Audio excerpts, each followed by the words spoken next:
Part 1. Complete the notes about two people who work at ESCO Engineering. First, you have some time to look at questions 1 to 5.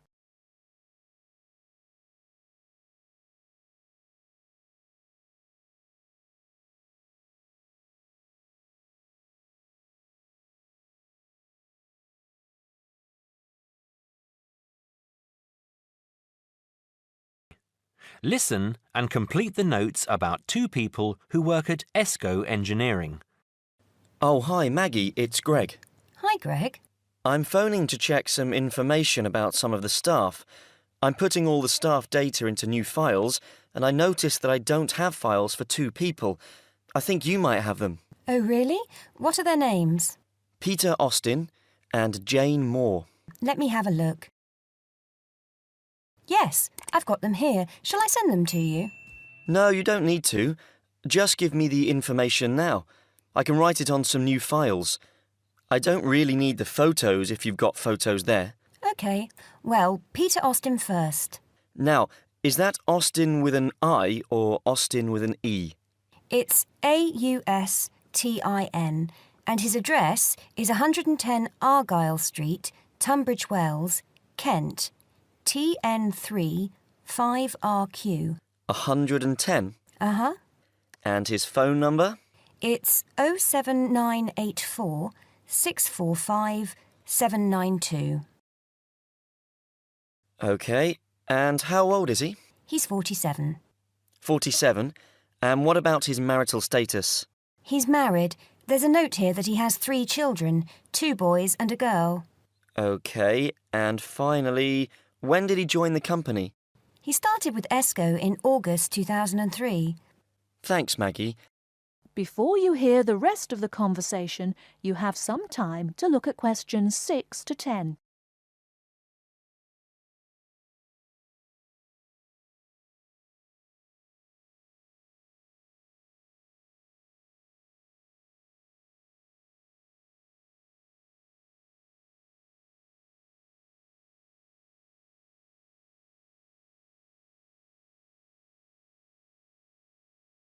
Now listen and answer questions 6 to 10. Now, what about Jane? Her name's Jane Moore, that's Moore, and her address is 72 Cedar Road, Crowborough, Kent, CR3 5RQ. CR3 and what, sorry? CR3 5RQ. And how do you spell cedar? CEDAR. Her phone number is 07984 650 396. 07984 650 396. Yes. Now, she's 22 and she's single. OK. And she started with ESCO in 2005, February 2005. Right, thanks, Maggie. That's very helpful. Goodbye now. Goodbye. That is the end of part 1. You now have half a minute to check your answers.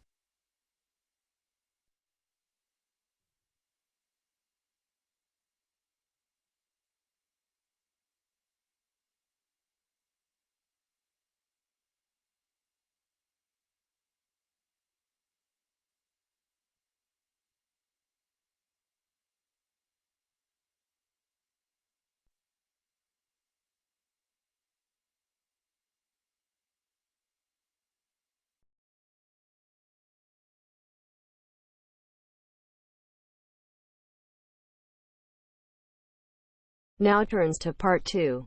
Part 2.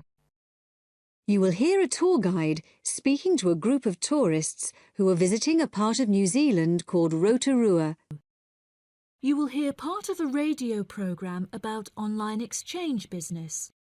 First, you have some time to look at questions 11 to 14.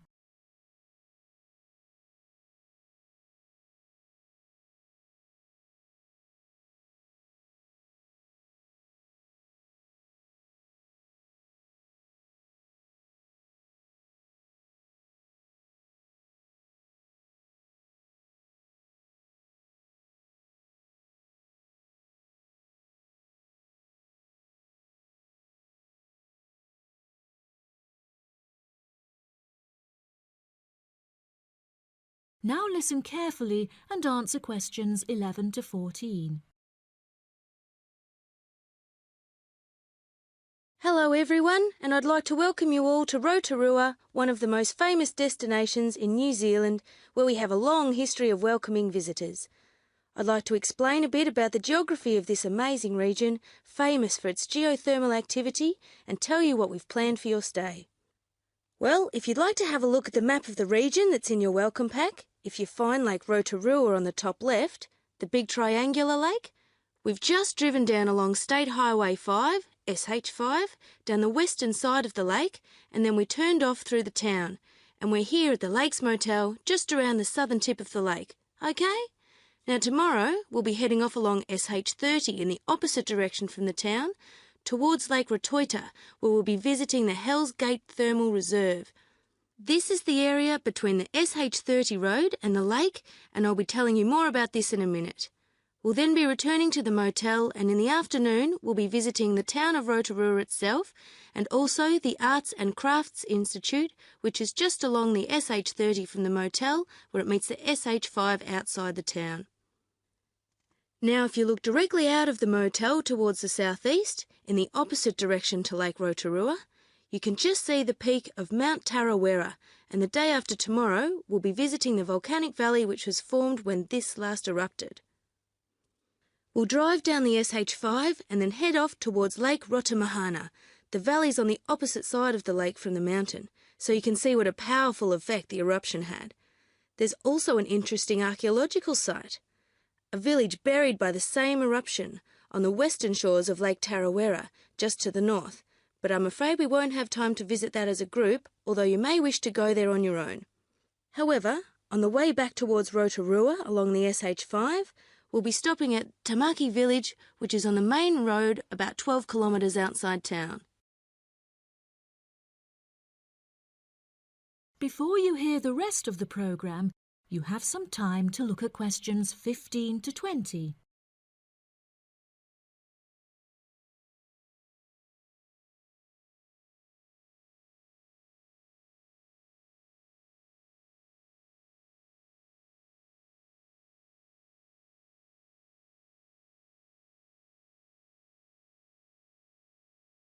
Now listen and answer questions 15 to 20. So now let me tell you a bit more about these attractions. Just driving past the lake and through the town, I'm sure you've realised this is somewhere quite different from anywhere else in the world. So tomorrow, we'll start by visiting Hells Gate Thermal Reserve. This is the most active area of the region volcanically, and you'll see New Zealand's largest boiling whirlpool, where the water is actually 100 degrees centigrade, together with the largest hot waterfall in the southern hemisphere, where it's a more comfortable 40 degrees centigrade. Just right for a hot shower. Entry is just $12 for adults and $6 for children. We'll come back to the motel for lunch, after which we'll visit the Arts and Crafts Institute, where you can learn about Maori people who lived here before the Europeans came. There's a display of Maori carving, showing this traditional skill at its most impressive, and exhibitions where you can learn about the use of geothermal waters for cooking food and for medicinal purposes. Entry is free and you'll find plenty to do there for the whole afternoon. The following day we'll be visiting another highlight of the region, the Volcanic Valley. This is a very new part of New Zealand. The valley was formed less than 150 years ago in 1886 when Mount Tarawera erupted violently, completely destroying the beautiful pink and white terraces that used to attract tourists to the region. After lunch you can take a boat trip to see the volcanic activity at the edge of the lake. That's $25 for adults and $5 for children. We'll then be spending the afternoon learning more about traditional Maori life and pre-European New Zealand at Tamaki Village. As you walk around this recreated village, your Maori guide will tell you more about this traditional culture, and as the sun sets, you can enjoy a traditionally cooked feast known as the hangi, that's Hangi, consisting of meat and vegetables cooked over hot stones, which are placed in a hole in the ground and covered with earth. And there's no extra charge for this, it's all included in the basic cost of your holiday. Now, does anyone have any questions? That is the end of part 2. You now have half a minute to check your answers.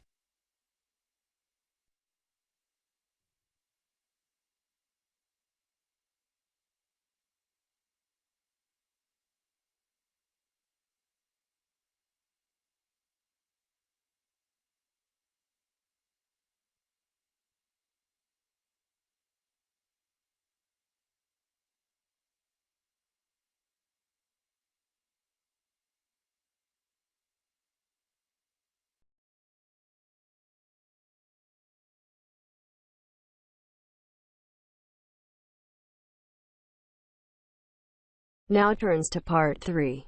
Part 3. You will hear Elliot, an environmental science student, talking to his tutor about an essay he is writing on captive breeding programs. First, you have some time to look at questions 21 to 25.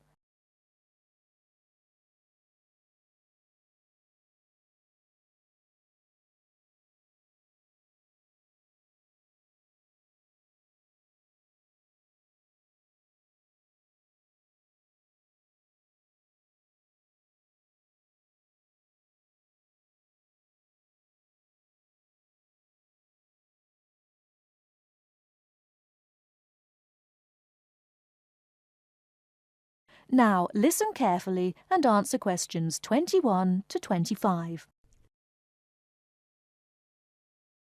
Dr. Ran? Oh, come in, Elliot. Thanks for sending me the draft of your extended essay. Now, you're writing about captive breeding of endangered species, aren't you? Yes. OK. Well, this isn't a bad first draft, but there are some issues I think we need to discuss. Yes. I wasn't sure if I'd done enough research before I started writing. I'd say you've got plenty here. Too much in places. Oh.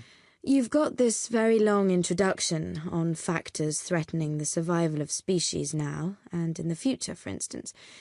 It's interesting, but it doesn't address the main issue of this essay.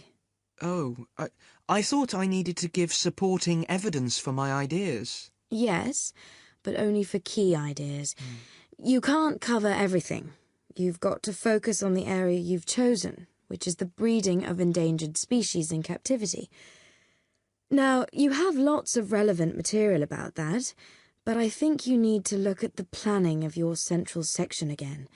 At present, it's all rather a jumble. Oh, you mean I need to write it all out again? Well, it's just a matter of moving the things round a bit. Your introduction needs a rethink, as I said. Why don't you just begin by saying what captive breeding is? Give a definition. That's right.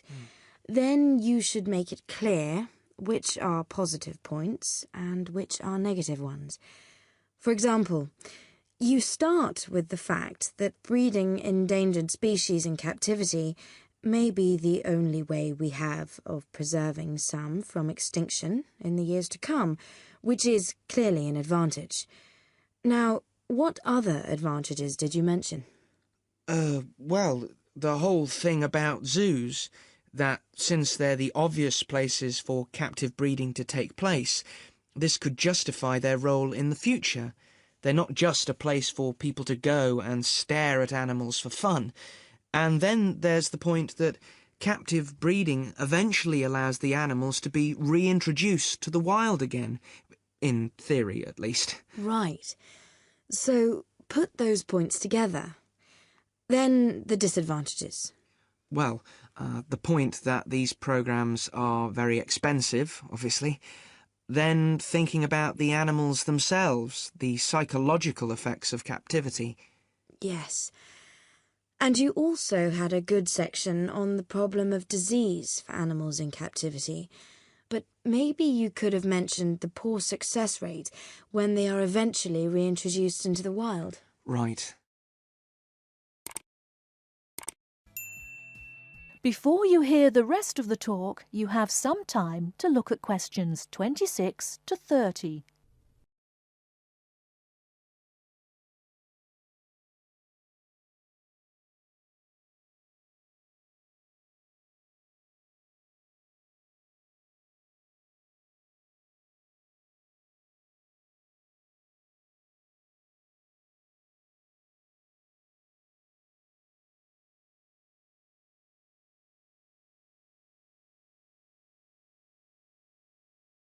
Now listen and answer questions 26 to 30. Now, your next section's on requirements for successful release of these animals into the wild. I think you need some evaluation here. Which of these requirements are more important and which are less important, according to the available data? I had some information about that, but I wasn't sure if I needed to put it in. Yes, definitely. My first point, for example, that's to do with the fact that animals bred in captivity have to be taught how to survive before they're released. All the data shows that's absolutely essential. Unfortunately, if they're just released without training, they won't know how to hunt and how to avoid predators and so on. Some articles suggest that it's necessary, actually, to provide food and shelter for the animals after they've been released, at least for the first few months. But the research suggests that this is less crucial to the successful reintegration of the animals. Right. You also mentioned the idea of providing employment for local people in the areas where the animals were being re-released, and education, so that they'll see the return of the animals into their habitats as a positive thing. Yes, that sounds important to me, but I couldn't actually find any statistics or information about it. And I'd have thought it was really important to screen the animals to be sure they were healthy before they were returned to the wild. But the figures show that actually it doesn't make much difference. That's surprising, yes. Did you get any data on the effects of acclimatisation? Yes, it showed that if animals are kept on the site where they were to be released for a time in order to acclimatise, they have a far better survival rate than those released directly into the wild. OK. Well, you've got some good information there. Have you thought at all about your final section? Well, I think I'll be looking at the whole question of habitat protection and whether in fact captive breeding is the answer, or whether we can protect endangered species within their natural habitat. That sounds fine.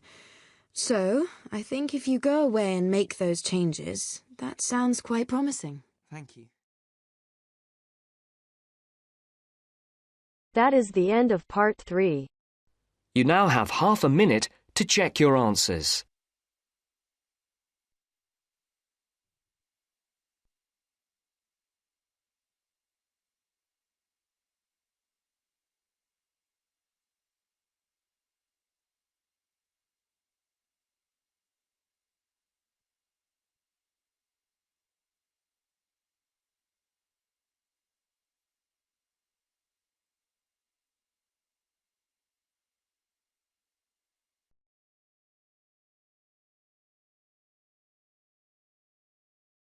Now turns to part 4.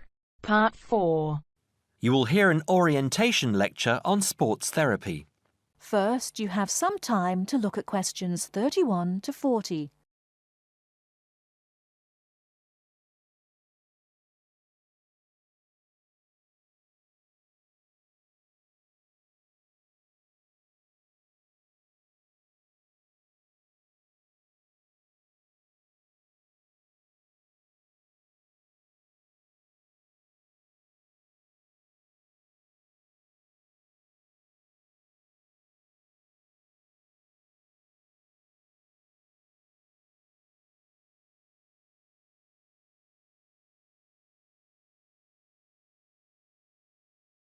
Now, listen carefully and answer questions 31 to 40. Good morning and welcome to the University's Open Day and to our lecture on sports therapy.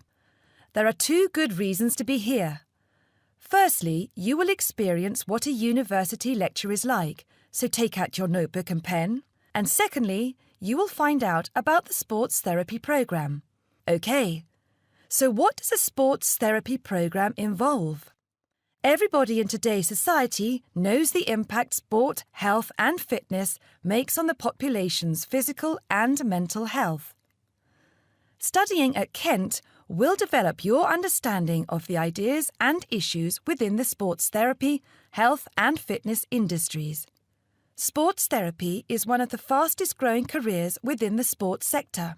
The programme teaches you all the specialist knowledge you need in order to work within these industries. This includes scientific aspects such as anatomy and physiology and sports psychology. You learn how to design training programmes and lifestyle profiles for a range of clients and to understand the role of sports promotion and event management. The degree also covers the treatment and prevention of sporting injuries and the importance of referral programs. There will be a full description of these subjects for you available at the door when you leave this lecture. Now, just to talk a little about teaching and assessment. The programme involves taking part in and designing practical sports sessions, lectures, small group seminars and private study.